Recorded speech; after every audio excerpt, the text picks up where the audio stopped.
Nah, baik. Tadi Mbak Diana bertanya ya, pertanyaannya sangat bagus. Tadi kan kita lagi bahas peran tenaga teknis kefarmasian dalam kegiatan pelayanan farmasi klinis. Ya, walaupun harusnya itu dikerjakan oleh apoteker, tetapi teman-teman TTK juga punya kewenangan untuk melakukan hal ini. Fokus saja dulu di poin A, B, C, D, sampai E ya teman-teman ya. Pertanyaan Mbak Diana tadi, rekonsiliasi obat apakah dilakukan hanya di awal saja atau di tahapan mana? Nah, rekonsiliasi obat itu ada 3 momen, Mbak. Momen ketika pasien masuk atau rekonsiliasi admisi, kemudian momen ketika pasien itu pindah ruangan, itu namanya rekonsiliasi transfer, dan momen ketika pasien itu pulang. Ya, itu yang pasien discharge tuh harus direkonsiliasi juga. Makanya kayak misalnya aku Mas Irwan gitu kan, ketika ada obat pulang ke kakak bilang, Bang Markus ini ya obat pulangnya gitu kan. Kadang kita cek juga tuh di order retur DHR kan, kalau enggak kita cek juga buka HR di HP kan. Nah, pasien ini obat-obat rutin yang ketika dia dapat di rumah sakit ini kira-kira semuanya dilanjut di rumah enggak gitu, atau kalau di kardexnya di stop, di obat pulangnya masih tetap diresepkan atau tidak diresepkan gitu ya teman-teman ya. Jadi rekon itu ada 3 momen. Momen pertama pas pasien masuk admisi, biasanya itu teman-teman di IGD itu yang lakukan rekonsiliasi. Terus momen ketika pasien itu pindah transfer itu dilakukan oleh teman-teman kita di ruang rawat inap, dan ketika pasien pulang ya teman-teman ya. Oke, tadi rekonsiliasi kata kuncinya apa? Membandingkan ya. Ojo banding-banding. Membandingkan. Nah, membandingkan ya. Apa Terapi yang obat. dibandingkan? Yang dibandingkan itu adalah catatan rekonsiliasi dokter dengan resep pertama yang dikirim oleh dokter. Ya kan? Kita sebenarnya ingin memastikan kalau di situ di catatan itu dokter bilang obat yang merupakan obat rutin pasien itu masih lanjut terapi, ya kita pastikan resepnya harus ada dong gitu. Kalau nggak ada kan kita tanya atau konfirmasi kan, seperti itu. Begitu juga pasien pulang. Misalnya dia sehari-harinya dia dapat insulin, terus tiba-tiba pas dia pulang dia nggak dapat insulin gitu. Nah, kita pastikan ini insulinnya stop, diganti oral atau seperti apa. Jadi emang itulah manfaat rekonsiliasi ya. Kita memastikan pasien itu mendapatkan obat sesuai dengan tata laksana terapi yang seharusnya dia dapatkan. Terus untuk mencegah terjadinya medication error juga. Jelas ya Mbak Diana? Kemudian pelayanan Jelas, Bang, informasi jelas. obat. Nah, Ya. pelayanan informasi obat ini itu dia berbeda dengan konseling ya Mbak ya. Nah, kalau saya bilang pelayanan informasi obat ini memang masih masuk dalam kewenangan teman-teman TTK. Gitu juga rekonsiliasi, penelusuran riwayat penggunaan obat dan pengajian. Kalau konseling ini secara peraturan memang masuk dalam kewenangan apoteker. Tetapi dalam kondisi tertentu, misalnya nih, kan apoteker sampai sejauh ini kan belum ada 3 shift ya, gitu kan. Jadi kalau misalnya tiba-tiba pasien dia pulang atas permintaan sendiri malam-malam nggak ada apoteker, siapa misalnya dia ada obat khusus gitu harus diberikan konseling, kalau apoteker nggak ada siapa yang melakukan? Bisa dilakukan oleh teman-teman TTK, tapi dengan catatan ada pendelegasian tugas dari apoteker kepada TTK gitu. Nah itu sih sebenarnya PIO dan konseling ini pun ada perbedaannya Mbak ya teman-teman ya. Ini ada perbedaannya. Terkesan PIO dan konseling ini kayak sama. Oh, di konseling ada juga interaksi tukar menukar informasi ya. Di PIO juga sama. Tapi ada perbedaan yang mendasar teman-teman. Konseling itu ya, konseling itu dia komunikasinya harus 2 arah, tidak bisa 1 arah. Ya kan? Misalnya nih, konseling kan ada beberapa kriteria, misalnya pasien dengan obat khusus. Kira-kira kalau misalnya kita konseling insulin, pasien yang nggak ada bisa nggak kita konseling? Bisa nggak Mbak Yeni? Kalau pasien yang nggak ada kita konseling bisa nggak? Nggak bisa. Nggak bisa kan? Tapi Ya. kalau Harus ada misalnya, orang ya. kan ya harus sesuai dengan peruntukannya kan, konseling kan kita memberikan informasi yang detail terkait obat gitu ya kepada pasien atau keluarga pasien. Tujuannya apa? Biar dia itu paham. Nah, kalau pelayanan informasi obat, dia bisa 1 arah, teman-teman. Jadi PIO itu, misalnya nih, kemarin tuh, Hani misalnya, dia bikin poster. tentang obat. Sebenarnya tindakan hanya bikin poster mengenai obat itu dia sudah melakukan salah satu kegiatan PIO. Dia kan tidak perlu langsung interaksi sama orang-orang kan. Dia hanya tempel posternya di situ, ada orang lewat baca, sudah mendapat informasi kan. Itu namanya PIO aktif. Nah, bisa juga PIO pasif seperti ini teman-teman. Mbak-mbak lagi di ruangan nih, tiba-tiba ada suster yang nelpon. Halo gitu kan, Kak Yeni atau Mbak Konita, kira-kira di situ albumin 25% ada nggak ya? Nah, dia nanya tentang ketersediaan. Itu adalah salah satu contoh PIO, teman-teman. Ya. Jadi kalau memang untuk PIO itu dia tidak membutuhkan pertemuan tatap muka langsung. Bisa via alat komunikasi kan? Ya bisa pasif, bisa aktif kalau PIO. Kalau konseling, ya mau nggak mau dia harus ketemu. Kemudian kalau konseling dia membutuhkan ruang khusus. Kalau PIO tidak, ya teman-teman ya. Iya. Itu harus bisa dibedakan. Terus kalau pelayan informasi obat tuh pada umumnya informasinya itu informasi dasar terkait obat, tapi konseling itu informasi yang digali itu lebih dalam dan lebih lengkap ya. Jadi kayak kalau konseling itu kan beberapa kriterianya, misalnya nih pasien dengan terapi polifarmasi. Kalau dikatakan terapi polifarmasi berarti obatnya lebih dari berapa macam, Mbak Nova? Kalau di rumah sakit kita sih lebih dari 8 macam ya. Ada yang bilang lebih dari 7 macam, ada juga di rumah sakit lain yang bilang lebih dari 5 macam. Setiap rumah sakit punya kebijakan yang berbeda-beda, tetapi polifarmasi pemahaman kita penggunaan obat dalam satu resep yang multiple atau banyak ya. Terus pasien yang geriatri, pediatri itu juga harus dikonseling. Pasien dengan penggunaan obat indeks terapi sempit itu juga perlu dikonseling. Pasien dengan obat khusus juga perlu dikonseling kayak kemarin Bang Markus. Itu pasien di unit perawatan tersebut tidak bisa itu menggunakan obat ultibronya gitu kan. Tolong dong. Nah, itu pas aku ke sana aku jelasin sampai dia mengerti dan obatnya bisa dia gunakan dengan baik. Itu salah satu tindakan konseling dan itu bukan PIO ya, teman-teman ya. Itu konseling. Oke, boleh kita lanjut? Kita lanjut ya. Nah, ini mungkin hanya penting untuk teman-teman ketahui. Jadi selain konseling itu ada kegiatan visit, pemantauan terapi obat, monitoring efek samping obat, evaluasi penggunaan obat, dispensing sediaan steril, pemantauan kadar obat dalam darah. Ini sih tidak perlu kita pelajari secara mendalam, cukup teman-teman ketahui aja ya. Terus saya pengen buka terkait apa ya tadi? Nah, farmasi rumah sakit nih. Oh, belum muncul ya? Belum muncul. Teman-teman, muncul nggak nih? Udah Bang. Udah muncul Bang. Muncul. Ini yang tadi saya omong panjang lebar nih, intinya udah ada di sini nih. Farmasi klinis, manajemen non klinis, farmasi klinis di sini. Tapi yang tadi saya bilang kan, yang non klinisnya itu farmasi manajerial atau manajemen. Itu teman-teman tadi udah bisa hafal atau sudah ingat. Nah, ini alur pelayanan farmasi. Seperti ini, ada depo rawat jalan, depo rawat inap, nomor antrian. Ini sih kayak lebih ke apa ya? Lebih ke sistem pelayanan ya. Yang penting teman-teman ketahui ini nih. Screening resep. Ya. Screening nama lainnya apa? Pengkajian resep.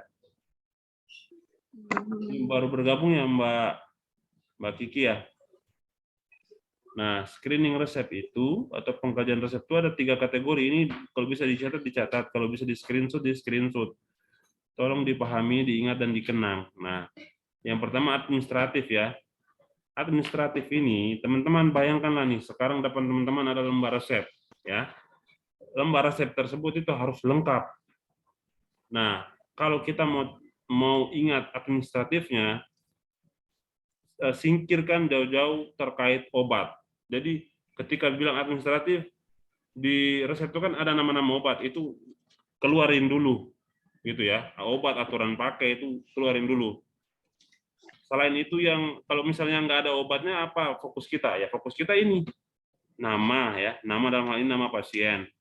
Umur pasien, jenis kelamin ya. 3 hal ini kan pasti melekat ya, plus berat badan dan tinggi badan. Jadi identitas pasien secara lengkap itu merupakan pengkajian administratif yang harus kita lakukan ketika nerima resep ya teman-teman ya. Ya.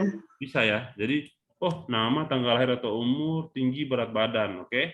Kemudian pasien sudah selesai, langsung kaitin resep ini adalah tulisan permintaan dari dokter, maka harus ada identitas dari dokter dong, ya kan? Nama dokter, dokter pun bekerja harus ada surat izin prakteknya dong. Nah, nomor izin atau surat izin praktek, alamat dokter dan paraf dokter. Ini juga harus lengkap ya teman-teman ya. Nah, kemudian berikutnya kalau identitas pasien udah jelas, identitas dokter udah jelas, apalagi sih hal di luar obat yang ada di resep? Nih, tanggal resep dan ruangan atau unit asal resep. Saya kira dengan penjelasan singkat seperti itu, pengkajian administratif bisa diingat ya teman-teman ya. Paham ya? Paham ya? Jadi bisa aja tuh nanti di ujian. Di bawah ini merupakan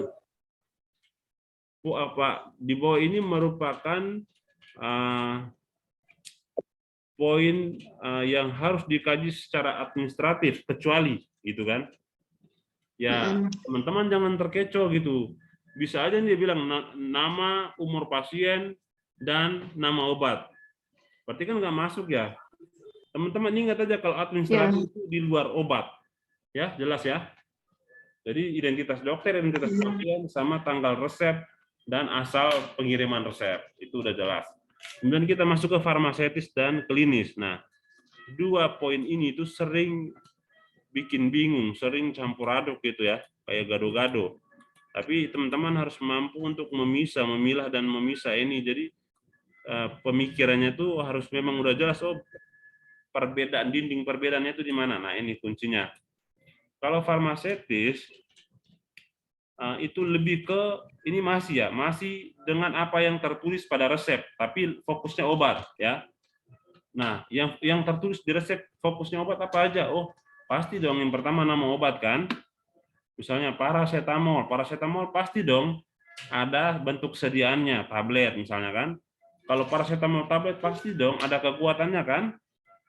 Jelas ya teman-teman, paracetamol 500 mg, ya udah berarti nama obat masuk, bentuk sediaan masuk, kekuatan masuk.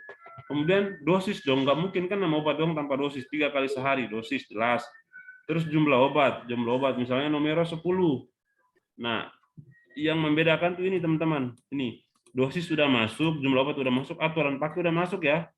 Aturan pakai sudah masuk, cara penggunaan ini sebenarnya sih dokter jarang menuliskan ya, kayak paracetamol tablet per oral. Kalau sudah ada sediaannya mah pasti per oralnya itu kan langsung terdeteksi ya gitu ya. Jadi emang cara penggunaan ini jarang, tetapi ingat bahwa cara penggunaan itu masuk dalam kategori pengkajian farmaseutis ya teman-teman ya.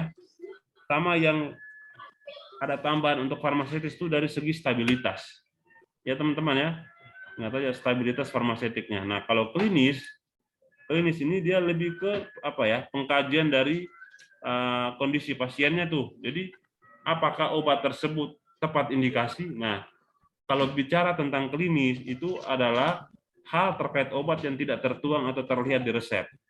Jelas ya teman-teman ya? Ketepatan indikasi tertulis nggak di resep? Enggak kan? Bisa enggak. Misalnya nih dia pasien kejang gitu kan, dia pasien kejang, tapi mungkin dokternya itu kayak gini aja, jangan kejang deh. Misalnya pasien ini dengan hipokalemia ya, hipokalemia dia harusnya dapat dong suplemen atau infus yang isinya ada kaliumnya, kayak premi kemarin kan ya. Tapi anehnya dia hipokalemia, dia dapat obat atau terapi untuk menurunkan kalium. Aneh nggak teman-teman? Aneh kan? Nah itu udah nggak tepat indikasi. Nah nggak tepat indikasi ini itu tidak tercatat di resep. Jadi harus membutuhkan penalaran atau analisa dari kita. Nah itu masuk dalam kategori klinis untuk pengkajian resep. Jadi ketepatan indikasi, ketepatan dosis ya. Kalau klinis tuh dia pasti diawali dengan ketepatan indikasi, dosis, waktu penggunaan, duplikasi pengobatan, alergi, ROTD, kontraindikasi interaksi obat. Nah, ini sih teman-teman ingat perbedaan jelasnya seperti apa. Nanti kalau misalnya pengen pengen pelajari kembali, nanti nonton aja video rekaman kita malam hari ini. Jelas ya teman-teman ya, kalau kita bilang screening resep administratif, farmaseutis sama klinis, bisa tahu perbedaannya? Tahu teman-teman? Halo? Nge-freeze tadi. Nge-freeze? Nge-freeze. Ya. Maksudnya? Diulang aja omongannya Bang, tadi nge-freeze. Oh gitu. Oh, baik-baik. Jadi gini, aku ulang singkat aja ya. Intinya gini, kalau pengkajian resep ini biar kita gampang hafalnya, kita paham dan ingatan kita tuh nggak akan ketukar-tukar. Kalau cuma hafal doang mah bakal ketukar. Kita harus paham tahu perbedaannya. Sekarang bayangkan ketika kita kaji resep, bayangkan satu resep, lembar resep yang utuh dan lengkap gitu ya. Jadi di resep tersebut harus ada nama pasien, umur pasien, berat badan, tinggi badan, terus ada nama dokter, surat izin praktek dokter, alamat dokter, nomor telepon dokter yang bisa dihubungi. Kemudian di resep tersebut ada obat yang diresepkan, ada kekuatan, ada dosisnya, ada aturan pakainya. Kemudian nanti di resep tersebut ada juga petunjuk cara penggunaannya, tanggal resep juga udah ada. Jadi satu lembar resep yang lengkap ini kita harus pilih atau kita kaji dari 3 poin, administratif, klinis, sama farmaseutis. Kalau administratif, kuncinya gini teman-teman, lihat tulisan yang ada di resep yang tidak ada kaitannya dengan obat. Jelas ya teman-teman ya? Tulisan itu apa? Ya udah, yang pertama identitas dari pasiennya berupa nama, umur, jenis kelamin, berat badan, tinggi badan pasien. Terus yang kedua yang tidak terkait dengan obat tapi tertulis di resep apa? Nama dokter, nomor izin, alamat, dan paraf dokter kan. Tambahan tanggal resep sama ruangan atau asal resep. Jelas ya teman-teman ya? Ya. Nah, kalau farmaseutis kata kuncinya ingat resep yang tertulis di resep terkait obat ya. Jadi dia tuh lawannya administratif tuh farmaseutis teman-teman. Jadi terkait obat yang ada bisa kita lihat di resep itu apa? Oh, pasti pertama nama obat. Kalau ada nama obat pasti ada kekuatan, pasti ada bentuk sediaan. Terus di bawahnya pasti ada aturan pakai, pasti ada dosis, ya kan? Hanya tambahannya tuh ini teman-teman, stabilitas, ya. Jadi kalau berbicara tentang stabilitas obat tuh dia bukan masuk ke klinis tapi masuk ke farmaseutis. Jadi kadang orang banyak yang tertukar nih. Kalau ngomong stabilitas mah stabilitas farmaseutis ya. Jadi tidak ada stabilitas klinis, itu tidak ada. Jelas ya teman-teman ya? Ya. Nah sekarang klinis. Klinis itu hal yang tidak tertulis secara langsung di resep. Jadi dia butuh penalaran atau analisa. Gitu kan. Jadi kita lihat resepnya baru kita tahu, oh ini tepat indikasi, ini tepat dosis, ini tepat waktu. Dan kalau klinis itu biasanya diawali dengan kata ketepatan teman-teman ya. Jadi kalau ada soal dia bilang, ketepatan indikasi, dosis, interaksi, dan kontraindikasi merupakan pengkajian resep dari segi apa? Klinis pilih. Ya. Jelas teman-teman? Oke. Saya lanjut ya. Iya, lanjut. Ya, Bang. Ini contohnya nih, ini resep Metro, amoxicillin, sama Ostelox kan. Di sini nih persyaratan administratifnya apa? Yang tadi, yang tertulis di resep tapi tidak terkait obat kan, ini nama dan alamat dokter kan bukan terkait obat tapi ada di resep kan. SIP dokter, tanggal penulisan resep, tanda tangan atau paraf dokter, nama, alamat, umur, jenis kelamin pasien kan, berat badan pasien, nama obat potensi. Kenapa Mbak? Nge-freeze lagi ya? Halo? Halo? Halo Mbak? Ya, Bang. Saya lanjut ya. Di sini ada nama obat, potensi, jumlah yang diminta, cara pemakaian yang jelas. Sebenarnya kalau udah masuk nama obat, dosis, jumlah ini masuk tadi apa? Persyaratan apa Mbak? Farmaseutis. Iya, farmaseutis. Nah, itu udah pintar. Oke. Nih kalau mau lihat jelasnya di sini nih. Ini persyaratan administratif. Ini persyaratan farmaseutis nih. Ya. Nah, di persyaratan administratif ada nggak ada tulisan obat-obatnya? Nggak ada kan?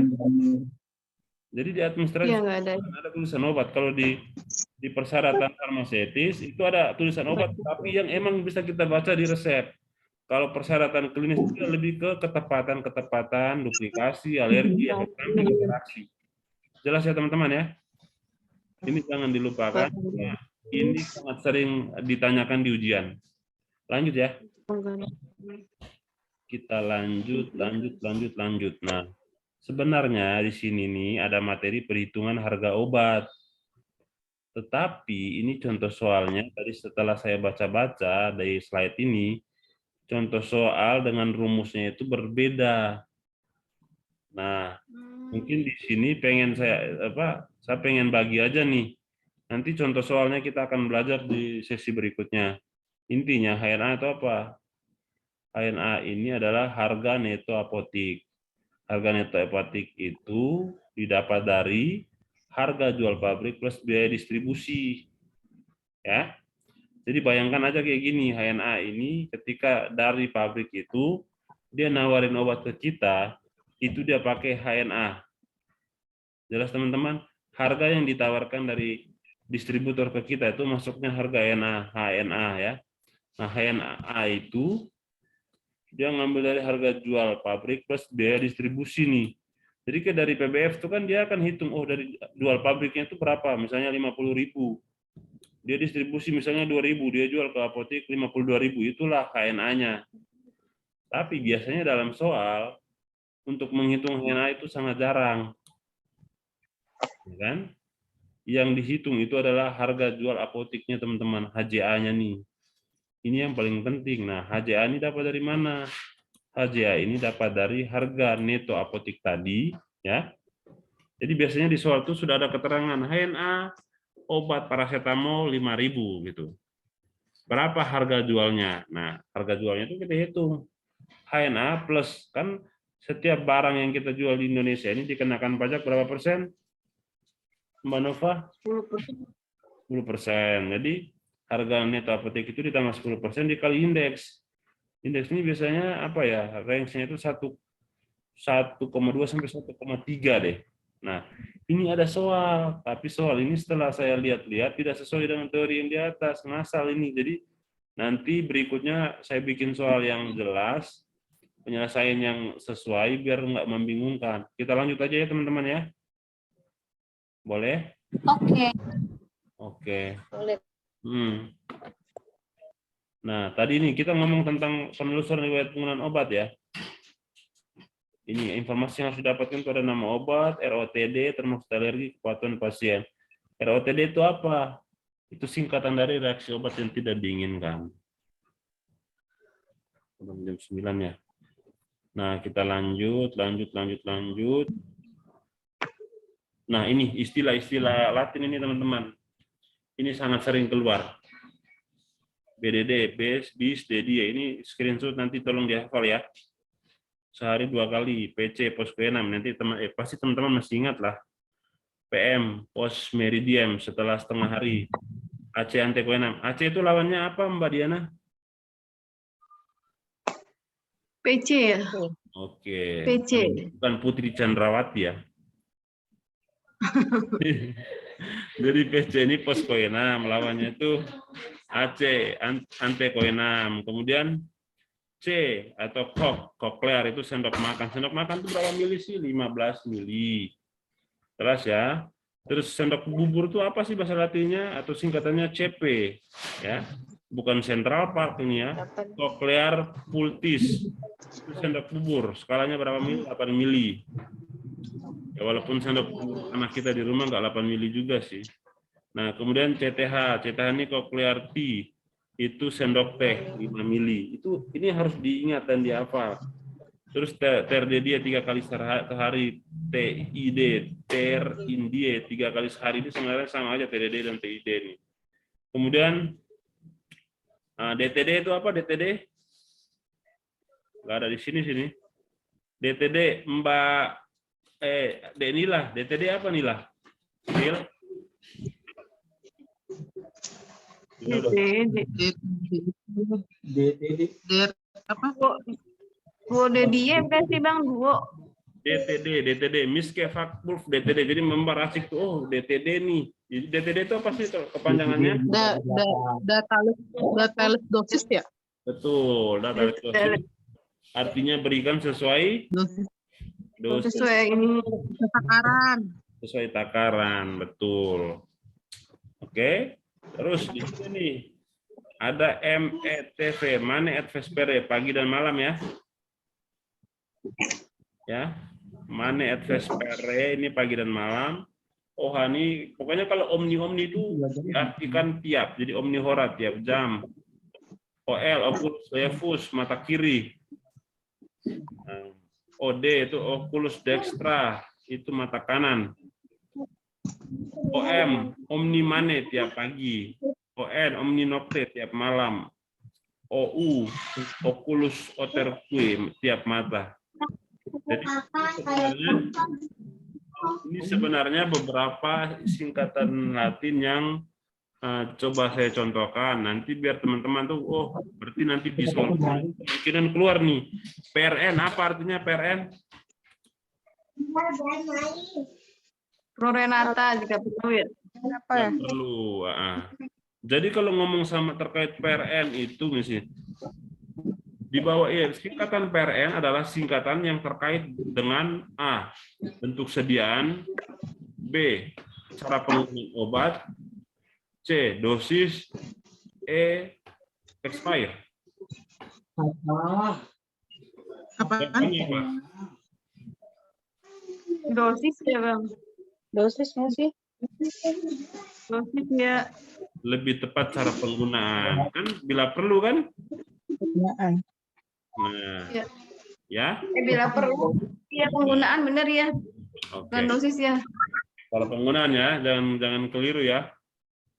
Oke. Nah, ini ada beberapa materi lanjutan lagi. Tapi karena jamnya sudah jam segini, jam 9, paling nanti kita akan lanjutkan dengan sesi chat aja ya. Setelah saya mandi atau besok pagi ya, kita lanjutkan sesi chat. Jadi nanti tiap hari ya saya tidak berani berjanji, tetapi insya Allah akan saya lempar beberapa soal. Nanti saya minta respon dari teman-teman jawab. Nanti kalau udah ada 3 orang minimal jawab, terus saya respon, saya kasih kunci jawaban, terus pembahasan. Kalau misalnya semakin rajin dan semakin cepat teman-teman menjawab, semakin sering saya ngasih soal. Kalau teman-teman malas juga menjawab, saya pun malas juga menjawab memberikan soal. Jadi nanti minta tolong respon dan pokoknya minta tolong teman-teman semangatlah buat belajar. Waktunya juga saya tidak tahu ya ujiannya kapan, tapi siap saja kan. Oke teman-teman, nanti lanjut via chat ya. Iya Bang. Jadi soalnya maksudnya lewat chat aja gitu Bang di WA. Ya. Jadi dulu kayak pas belajar SK seleksi kompetensi dasar CPNS 2020 itu 2021 saya pakai sistemnya kayak gitu, karena kan kalau Zoom kayak gini kan kita harus kumpul semua, kemudian harus meninggalkan aktivitas kita yang lain kan. Tapi kalau via chat kan mungkin kita sambil kerja nengok-nengok HP dikit kan, biasanya kalau WA-nya sama suami sama pacar gitu kan, ini sama saya gitu kan, tidak jadi masalah kan. Jadi minimal sih saya kasih soal 3 orang jawab, kalau sudah ada saya lihat ada 1 jawaban yang benar, langsung kasih kunci jawaban, langsung dibahas, kemudian lanjut berikutnya. Nanti kan nanti kan bagi yang tidak sempat menjawab kan dia akan lihat di riwayat chat kan. Ya ada chatnya ya Bang ya. Nah, Jadi jadi bisa biar baca ya. grupnya itu hidup gitu, ada manfaatnya grup kan. Oke. Terima kasih ya teman-teman, minimal itu jadi gambaran awal. Bang, nanya Bang. Nah, apa Mbak? Itu minta boleh nambah nggak orang itu dari lantai 3? Sebenarnya sih saya kalau misalnya sekali tembak rame-rame, jadi kan sebenarnya tuh kemarin Kencana juga minta ikut, IGD juga minta ikut. Saya sebenarnya kalau ngajar setiap malam, hari ini Kencana, besok IGD, besok lantai 5 kan pusing juga ya. Kalau misalnya sekali ngajar bisa rame-rame, nggak apa-apa kan ya? Ya nggak apa-apa Bang. Nah, sebenarnya Ya malah maksudnya biar nggak ngerepotin lu juga Bang. ya betul. Terus mungkin kalau dari banyak Ya kan kita lebih banyak pertanyaan kan lebih banyak ilmu yang kita dapatkan kan. Iya. Enaknya di kita kan memang kita nggak nganggap teman kita sebagai memang saingan sih, tapi kayak nggak terlalu yang harus kompetisi banget gitu kan. Iya, iya. Bukan kayak apa Iya, Bang. Queen Umbrella kan harus memperebutkan tahta gitu kan, enggak kan? Enggak, Bang. Jadi besok insya Allah ya. Ya udah. Jadi Imani nanti besok kita bisa pesertanya lebih banyak. Besok mungkin bisa gabung dari IGD. Pokoknya siapapun orang RCM yang mau ikut, ikutlah. Terus, Ya, nggak apa-apa, Bang, ya. terus teman-teman, nanti kan saya akan kasih beberapa soft file materi. Nah, Mm-mm. di-share tapi sebatasan lingkup aja, jangan share keluar. Mana tahu ada orang di luar yang mau ngambil di RSCM juga kan, gitu.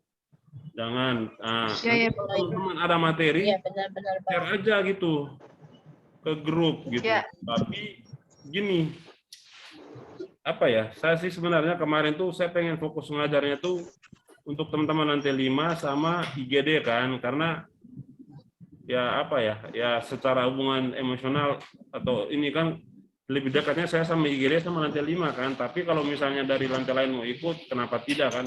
Asal teman-teman nggak keberatan gitu. Itu sih intinya. Iya, iya, iya. Nah, ya itu Bang. sih Mbak ya. Nanti saya share juga lah ini beberapa pertanyaan multiple choice gitu, filenya. Besok pagi kita udah mulai tanya jawab ya di grup ya. Ya boleh Bang. Halo Ya. Dede. Oke, Bang. Bima, Alia. Oke, terima kasih. Iya. Oke. Sama-sama. Mohon maaf ya kalau ada salah kata. Yuk. Dadah, Dede. Makasih ya, Bang. Ya, izin ya, saya pastikan ya. Iya. Yuk. Screenshot dulu, screenshot dulu. Suaranya Satu, dua. Coba lain dong kameranya. Yang lain, Mbak Nila, Mbak Rizky. Satu, Apa itu gambar apa? satu, dua, tiga. Oke, senyum. Sudah, dadah. Dadah, Bang.